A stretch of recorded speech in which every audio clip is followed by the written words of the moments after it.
Varinder Goyal MLA ਜਿੰਦਾਬਾਦ ਜਿੰਦਾਬਾਦ ਜਿੰਦਾਬਾਦ ਵਰਿੰਦਰ ਗੋਇਲ MLA ਜਿੰਦਾਬਾਦ ਜਿੰਦਾਬਾਦ ਜਿੰਦਾਬਾਦ।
ਸਾਲ ਦੀ ਗੱਲ ਕਹਿਤੀ ਪਰ ਮੈਂ ਸਮਝਦਾ ਦੁਨੀਆ ਰਾਮ ਨੂੰ ਭੁਲੇਖਾ ਲੱਗ ਗਿਆ।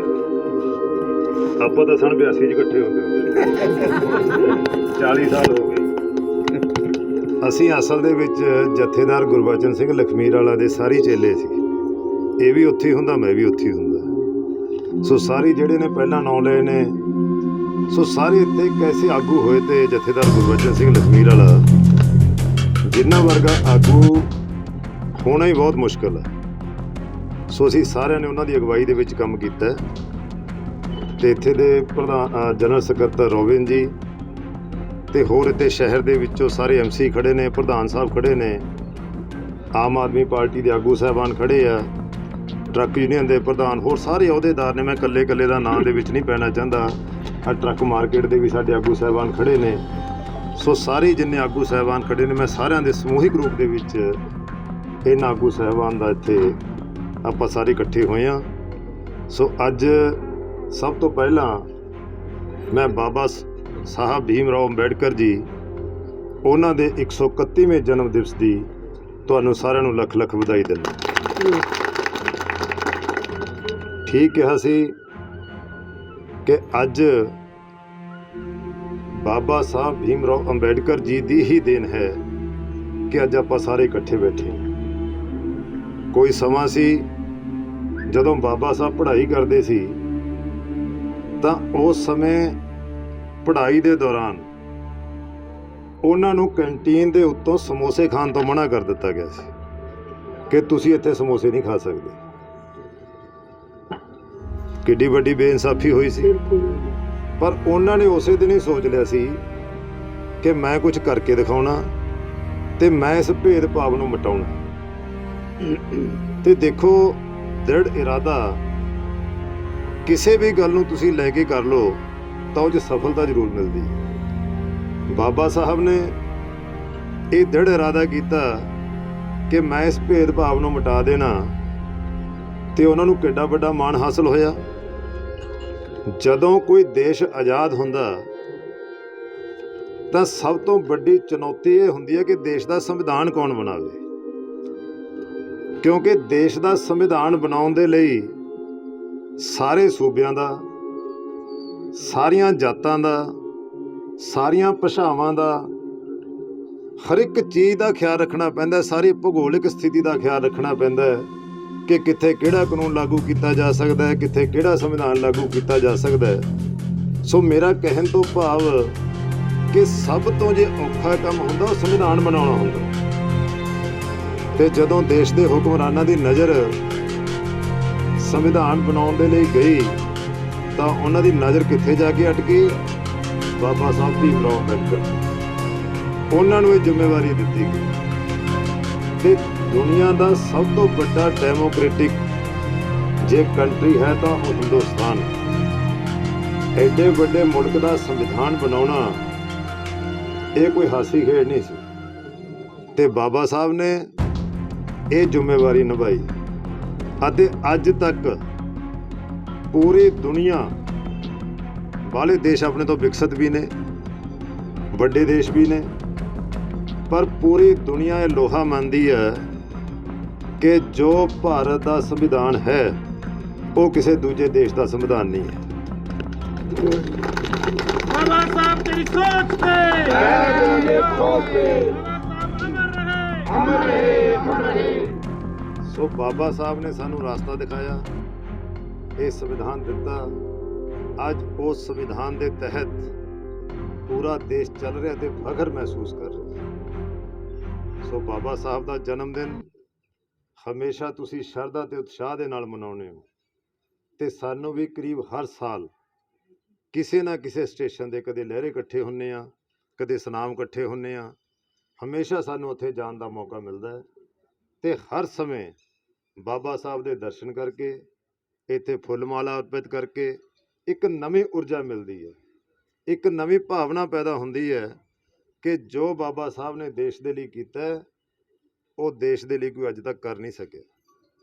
ਸੋ ਉਹਨਾਂ ਦੀ ਯਾਦ ਨੂੰ ਹਮੇਸ਼ਾ ਤਾਜ਼ੀ ਰਹੇ। ਵੈਸੇ ਤਾਂ ਜਦੋਂ ਸੰਵਿਧਾਨ ਦੇ ਦਰਸ਼ਨ ਕਰਦੇ ਹਾਂ, ਜੇ ਜਨ ਗਣ ਮਨ ਜੈ ਨਾਇਕ ਆਪਾਂ ਗਾਉਂਦੇ ਹਾਂ, ਫਿਰ ਰਾਸ਼ਟਰੀ ਗੀਤ ਗਾਉਂਦੇ ਹਾਂ, ਉਦੋਂ ਵੀ ਸਾਨੂੰ ਉਹਨਾਂ ਦੀ ਯਾਦ ਆਉਂਦੀ ਹੈ। ਬੇਸ਼ੱਕ ਲਿਖਿਆ ਉਹ ਰਵਿੰਦਰ ਨਾਥ ਜੀ ਟੈਗੋਰ ਨੇ ਸੀ, ਪਰ ਦੇਣ ਤਾਂ ਉਹਨਾਂ ਦੀ ਸੀ ਨਾਲ। ਸੋ ਹਰ ਸਮੇਂ, ਕਿਉਂਕਿ ਜੇ MLA ਬਣਦਾ, ਕੋਈ MP ਬਣਦਾ, ਦੇਸ਼ ਦੇ ਸੰਵਿਧਾਨ ਦੀ ਸਹੁੰ ਚੱਕਦਾ। ਸੋ ਹਰ ਸਮੇਂ ਹਰ ਆਦਮੀ ਦੇ ਸਾਹਮਣੇ ਬਾਬਾ ਸਾਹਿਬ ਹਮੇਸ਼ਾ ਰਹਿੰਦੇ ਨੇ।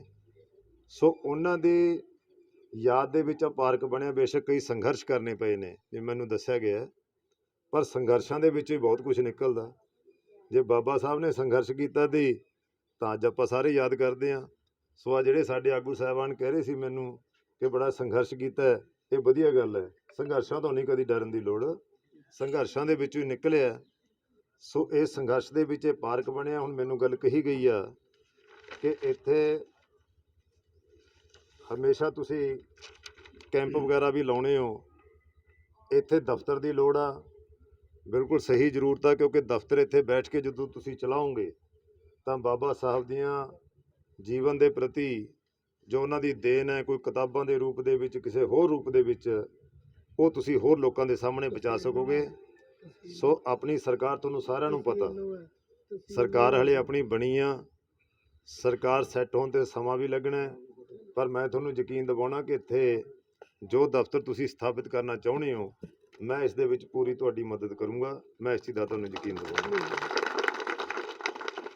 ਬਾਕੀ ਜੋ ਸਭ ਤੋਂ ਵੱਡੀ ਪ੍ਰੋਬਲਮ ਹੈ, ਸਫਾਈ ਕਰਮਚਾਰੀਆਂ ਨੂੰ ਠੇਕੇ ਦੇ ਉੱਤੇ, ਜੋ ਠੇਕੇਦਾਰ ਦੇ ਰਾਹੀਂ ਰੱਖਿਆ ਗਿਆ, ਇਹ ਮੈਂ ਸਮਝਦਾ ਸਰਾਸਰ ਤੱਕ ਹੈ।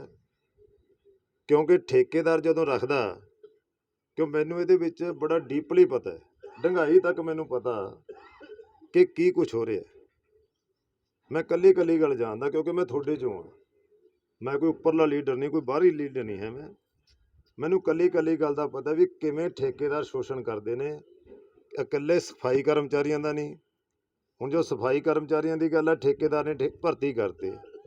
ਹੁਣ ਮੈਨੂੰ ਤਾਂ ਇਹ ਸਮਝ ਨਹੀਂ ਆਉਂਦੀ, ਸਰਕਾਰ ਲਵੇ ਕੀ ਚੀਜ਼ ਨਹੀਂ ਹੈ। ਸਰਕਾਰ ਕਿਉਂ ਨਹੀਂ ਸਿੱਧੀ ਭਰਤੀ ਕਰ ਸਕਦੀ? ਜਿਹੜਾ ਠੇਕੇਦਾਰ ਇਹਨਾਂ ਨੂੰ ਰੇਟ ਦਿੰਦਾ ਤੇ ਸਰਕਾਰ ਕਿਉਂ ਨਹੀਂ ਸਿੱਧਾ ਦੇ ਸਕਦੀ? ਫਿਰ ਜਿਹੜਾ ਠੇਕੇਦਾਰ ਕਮਿਸ਼ਨ ਖਾਂਦਾ ਹੈ। ਔਰ ਮੈਂ ਤੁਹਾਨੂੰ ਇੱਕ ਗੱਲ ਹੋਰ ਵੀ ਦੱਸਣੀ ਚਾਹੁੰਦਾ ਕਿ ਬਹੁਤ ਲੋਕ ਮੈਨੂੰ ਇਸ ਤਰ੍ਹਾਂ ਦੇ ਮਿਲੇ ਆ, ਜਿਹੜੇ ਕਹਿੰਦੇ ਨੇ ਕਿ ਜੋ ਸਾਨੂੰ ਠੇਕੇਦਾਰ ਦਿੰਦਾ ਹੈ, ਅਸੀਂ ਉਸੇ ਰੇਟ 'ਤੇ ਕਰਨ ਨੂੰ ਤਿਆਰ ਹਾਂ। ਵੀ ਕਹਿਣ ਤੋਂ ਭਾਵ ਜੋ ਠੇਕੇਦਾਰ ਖਾਂਦਾ ਹੈ ਉਹ ਸਰਕਾਰ ਕੋਲੇ ਤਾਂ ਰਹਿ ਜੇ, ਅਸੀਂ ਉਸੇ ਰੇਟ 'ਤੇ ਕੰਮ ਕਰਨ ਨੂੰ ਤਿਆਰ ਹਾਂ। ਪਰ ਸਾਨੂੰ ਇੱਕ ਫਾਇਦਾ ਤਾਂ ਹੋ ਜਾਊਗਾ ਕਿ ਅਸੀਂ ਕੰਮ ਤਾਂ ਕਮੇਟੀ ਦਾ ਕਰਦੇ ਹਾਂ ਅਤੇ ਤਨਖਾਹ ਸਾਨੂੰ ਠੇਕੇਦਾਰ ਦਿੰਦਾ, ਕਦੇ ਦਿੰਦਾ ਕਦੇ ਨਹੀਂ ਦਿੰਦਾ। ਫਿਰ ਇਹਨਾਂ ਦਾ ਜਿਹੜਾ ਪੈਸੇ ਕੱਢਦੇ ਨੇ, EPF ਵਗੈਰਾ ਜਮ੍ਹਾਂ ਹੁੰਦਾ, ਉਹ ਨਹੀਂ ਜਮ੍ਹਾਂ ਕਰਾਉਂਦੇ। ਹਰ ਗੱਲ 'ਤੇ ਡਿਪੈਂਡ ਇਹਨਾਂ ਨੂੰ ਠੇਕੇਦਾਰ 'ਤੇ ਕਰਨਾ ਪੈਂਦਾ, ਜਿਹੜਾ ਕਿ ਬਹੁਤ ਮਾੜੀ ਗੱਲ ਹੈ। ਹੁਣ ਕੀ ਹੋਇਆ, ਅਨਾਜ ਮੰਡੀਆਂ ਦੇ ਵਿੱਚ ਪ੍ਰੋਕਿਉਰਮੈਂਟ ਦਾ ਸੀਜ਼ਨ ਚੱਲ ਰਿਹਾ, ਕਣਕਾਂ ਆ ਰਹੀਆਂ ਨੇ, ਇੰਨਾ ਬੁਰਾ ਹਾਲ ਹੈ। ਔਰ ਮੈਂ ਕਿਉਂਕਿ ਅੱਜ ਆਪਾਂ ਬਾਬਾ ਸਾਹਿਬ ਦੀ ਜਨਮ ਦਿਹਾੜੇ 'ਤੇ ਇਕੱਠੇ ਹੋਏ ਹਾਂ, ਇਸ ਕਰਕੇ ਮੈਂ ਬਾਹਲੀ ਕੋਈ ਰਾਜਨੀਤੀ ਦੀ ਗੱਲ ਨਹੀਂ ਕਰਨੀ ਚਾਹੁੰਦਾ। ਪਰ ਰਾਜਨੀਤੀ ਬਾਬਾ ਸਾਹਿਬ ਅੰਬੇਡਕਰ ਦੇ ਸੰਵਿਧਾਨ 'ਚੋਂ ਹੀ ਨਿਕਲੀ ਆ। ਸੋ ਮੈਂ ਇਹ ਗੱਲ ਜ਼ਰੂਰ ਕਹਿਣੀ ਚਾਹੁੰਦਾ, ਉੱਥੇ ਠੇਕੇ ਦੇ ਰੱਖੇ ਨੇ ਸਾਰਿਆਂ ਨੂੰ, ਸਫਾਈ ਦੇ ਠੇਕੇ ਦੇ ਰੱਖੇ ਆ, ਬਿਜਲੀ ਠੀਕ ਕਰਨ ਦੇ ਠੇਕੇ ਦੇ ਰੱਖੇ ਆ, ਪਾਣੀ ਦੇ ਠੇਕੇ ਦੇ ਰੱਖੇ ਆ, ਪਰ ਅਸਲੀਅਤ ਕੀ ਹੈ? ਠੇਕੇਦਾਰ ਘਰੇ ਬੈਠੇ ਨੇ, ਜਾਂ ਤਾਂ ਉੱਥੇ ਆੜ੍ਹਤੀਏ ਸਫਾਈ ਕਰਾਈ ਜਾਂਦੇ ਆ, ਜਾਂ ਉੱਥੇ ਪਾਣੀ ਦੇ ਪ੍ਰਬੰਧ ਨੇ, ਉਹ ਵਿਚਾਰੇ ਗਰੀਬ ਬੰਦੇ ਜਿਹੜੇ ਪਿਆਉਣ ਵਾਲੇ ਨੇ ਉਹ ਕਰੀ ਜਾਂਦੇ ਆ। ਔਰ ਤੁਸੀਂ ਹੈਰਾਨ ਹੋਵੋਗੇ ਗੱਲ ਜਾਣ ਕੇ ਕਿ ਉਹਨਾਂ ਨੂੰ 3500 ਰੁਪਏ ਦਿੱਤਾ ਜਾ ਰਿਹਾ ਵਿਚਾਰੇ। ਜਿਹੜੇ ਦੋ ਜਨਾਨੀਆਂ ਸਾਰੇ ਪਿੰਡ ਦੇ ਵਿੱਚ, ਸਾਰੀ ਮੰਡੀ ਦੇ ਵਿੱਚ ਪਾਣੀ ਪਿਆਉਂਦੀਆਂ ਨੇ, ਇੱਕ ਹੱਥ 'ਚ ਬਾਲਟੀ ਆ, ਇੱਕ ਹੱਥ 'ਚ ਜੱਗ ਤੇ ਗਲਾਸ ਆ, ਤੇ ਸਰਕਾਰ ਤੋਂ ਕਿੰਨੇ ਵਸੂਲੇ ਜਾ ਰਹੇ ਨੇ? 8-8 ਹਜ਼ਾਰ ਵਸੂਲਿਆ ਜਾ ਰਿਹਾ। ਸੋ ਇਸ ਤਰੀਕੇ ਦੇ ਨਾਲ ਇਹਨਾਂ ਨੇ ਜੋ ਸਿਸਟਮ ਬਣਾ ਰੱਖਿਆ ਸੀ, ਮੈਨੂੰ ਇਹ ਕਹਿਣ ਦੇ ਵਿੱਚ ਕੋਈ ਹਿੱਚ ਨਹੀਂ ਹੈ ਕਿ ਸਾਰੇ ਸਿਸਟਮ ਨੂੰ ਇਸ ਤਰੀਕੇ ਦੇ ਨਾਲ ਤਹਿਸ ਨਹਿਸ ਕਰਕੇ ਰੱਖਿਆ ਸੀ ਕਿ ਸਾਰੇ ਤਾਂ ਇਹਨਾਂ ਦੇ ਆਗੂ ਸਾਹਿਬਾਨਾਂ ਨੇ, ਕਿਸੇ ਨੇ ਸੁਸਾਇਟੀ ਬਣਾ ਰੱਖੀ ਆ, ਕਿਸੇ ਨੇ ਆਪਦੇ ਚਾਚੇ ਦੇ ਪੁੱਤ ਦੇ ਲੈ ਰੱਖਿਆ, ਕਿਸੇ ਨੇ ਤਾਏ ਦੇ ਪੁੱਤ ਦੇ ਲੈ ਰੱਖਿਆ, ਸਾਰੇ ਠੇਕੇ ਵੀ ਆਪ ਹੀ ਲੈ ਰੱਖੇ ਆ, ਆਪਦੇ ਚਹੇਤਿਆਂ ਨੂੰ ਦੇ ਰੱਖੇ ਆ। ਕਿਤੇ ਲੇਬਰ ਯੂਨੀਅਨਾਂ ਦਾ ਸ਼ੋਸ਼ਣ ਹੋ ਰਿਹਾ, ਕਿਤੇ ਟਰੱਕ ਯੂਨੀਅਨਾਂ ਦਾ ਸ਼ੋਸ਼ਣ ਹੋ ਰਿਹਾ। ਸਮਾਜ ਦੇ ਹਰ ਵਰਗ ਦਾ ਸ਼ੋਸ਼ਣ ਕਰਕੇ ਕੁਝ ਲੋਕਾਂ ਦੇ ਢਿੱਡ ਭਰੇ ਜਾ ਰਹੇ ਨੇ। ਮੇਰੀ ਕੱਲ੍ਹ ਵੀ ਕੈਬਨਿਟ ਮੀਟਿੰਗ ਸੀ, ਹਰਪਾਲ ਸਿੰਘ ਚੀਮਾ ਜਿਹੜੇ ਫਾਈਨੈਂਸ ਮਿਨਿਸਟਰ ਨੇ, ਕੱਲ੍ਹ ਅਸੀਂ ਸਵੇਰੇ ਇਕੱਠੇ ਸੀ, ਮੇਰੀ ਉਹਨਾਂ ਨਾਲ ਗੱਲ ਹੋਈ ਸੀ। ਮੈਂ ਕਿਹਾ ਦੇਖੋ, ਕੰਮ ਤੇ ਲੋਕ ਕਰਦੇ ਆ, ਪੈਸਾ ਕੋਈ ਹੋਰ ਖਾਈ ਜਾ ਰਿਹਾ, ਔਰ ਕੰਮ ਜਿਹੜੇ ਲੋਕ ਕਰਦੇ ਨੇ ਉਸੇ ਰੇਟ 'ਤੇ ਕਰਨ ਨੂੰ ਤਿਆਰ ਨੇ। ਆ ਹੁਣ ਫੂਸ ਦਾ ਠੇਕਾ ਹੈ, ਆ ਬਾਜੀਗਰ ਬਰਾਦਰੀ ਆ, ਗਰੀਬ ਬੰਦੇ ਨੇ ਵਿਚਾਰੇ, 6 ਮਹੀਨਿਆਂ ਦਾ ਰਾਸ਼ਨ ਪਾਣੀ ਆ ਜਿਹੜਾ ਉਹਨਾਂ ਦਾ, ਅਸਲ ਤਾਂ 1 ਸਾਲ ਦਾ ਹੀ ਸਮਝ ਲਓ। ਨਹੀਂ, ਜਦੋਂ ਜੀਰੀਆਂ ਦਾ ਫੂਸ ਇਕੱਠਾ ਕਰਦੇ ਨੇ, ਜੀਰੀਆਂ ਲੈਂਦੇ ਉਹ ਜ਼ਿਮੀਂਦਾਰਾਂ 'ਤੇ, ਉਹਨਾਂ ਦਾ 1 ਸਾਲ ਦਾ ਰਾਸ਼ਨ ਪਾਣੀ ਚੱਲਦਾ, ਉਹਦਾ ਚੱਕ ਕੇ ਇਹਨਾਂ ਨੇ ਫੂਸ ਦੇ ਠੇਕੇ ਦੇ ਦਿੱਤੇ। ਔਰ ਉਹ ਬਾਜੀਗਰ ਬਰਾਦਰੀ ਵਾਲੇ ਬਹੁਤ ਮਿਲੇ ਆ ਮੈਨੂੰ, ਉਹ ਵਿਚਾਰੇ ਕਹਿੰਦੇ ਅਸੀਂ ਤਾਂ ਦਾਣੇ ਝਾਰ ਕੇ ਕਿਤੇ ਸੜਕਾਂ 'ਤੇ ਸਿੱਟਦੇ ਹਾਂ, ਕਦੇ ਕੁੱਟਦੇ ਹਾਂ, ਕਦੇ ਲਤਾੜਦੇ ਹਾਂ, ਅਤੇ ਅਸੀਂ ਜੇ ਸਰਕਾਰ ਲਵੇ ਕੋਈ ਪੈਸੇ ਦੀ ਕਮੀ ਹੈਗੀ ਆ, ਜਿੰਨਾ ਪੈਸਾ ਇਹ ਠੇਕੇਦਾਰ 'ਤੇ ਲੈਂਦੇ ਆ ਸਾਥੋਂ ਲੈ ਲੈਣ। ਹੁਣ ਉਹ ਵਿਚਾਰੇ ਫੂਸ ਕੱਢਦੇ ਆ, ਠੇਕੇਦਾਰ ਚੱਕ ਕੇ 100 ਰੁਪਏ ਕੁਇੰਟਲ ਉਹਨਾਂ ਦਾ ਚੱਕ ਕੇ ਲੈ ਜਾਂਦਾ। ਸੋ ਇਸ ਤਰ੍ਹਾਂ ਦਾ ਸਿਸਟਮ ਇੱਕ ਬਣਾ ਰੱਖਿਆ। ਇਹ ਸਾਰੇ ਸਿਸਟਮ ਨੂੰ ਅਸੀਂ ਆਉਂਦੇ ਸੀਜ਼ਨ ਦੇ ਵਿੱਚ, ਮੇਰੀ ਕੱਲ੍ਹ ਇਹ ਗੱਲ ਹੋਈ ਹੈ, CM ਸਾਹਿਬ ਨਾਲ ਵੀ ਗੱਲ ਕਰਾਂਗੇ, ਪੂਰੀ ਕੋਸ਼ਿਸ਼ ਕਰਾਂਗੇ ਕਿ ਅਸੀਂ ਠੇਕੇਦਾਰੀ ਸਿਸਟਮ ਤੋਂ ਤੁਹਾਨੂੰ ਨਿਜਾਤ ਮਿਲੇ। ਤੇ ਇਹ ਜਿਹੜੀਆਂ ਦੂਜੀਆਂ ਤੁਹਾਡੀਆਂ ਮੰਗਾਂ ਨੇ, ਸਾਰੀਆਂ ਜਿਹੜੀਆਂ ਮੈਂ ਸਮਝਦਾ ਠੇਕੇਦਾਰੀ ਨਾਲੇ ਸੰਬੰਧਿਤ ਨੇ, ਕਿਉਂ ਇਹਨਾਂ ਦਾ ਨਿਚੋੜ ਇਹੀ ਹੈ। ਕਿਉਂ ਪ੍ਰਧਾਨ ਜੀ, ਇਹੀ ਗੱਲ ਹੈ ਨਾ ਸਰ, ਸਾਰੀ ਠੇਕੇ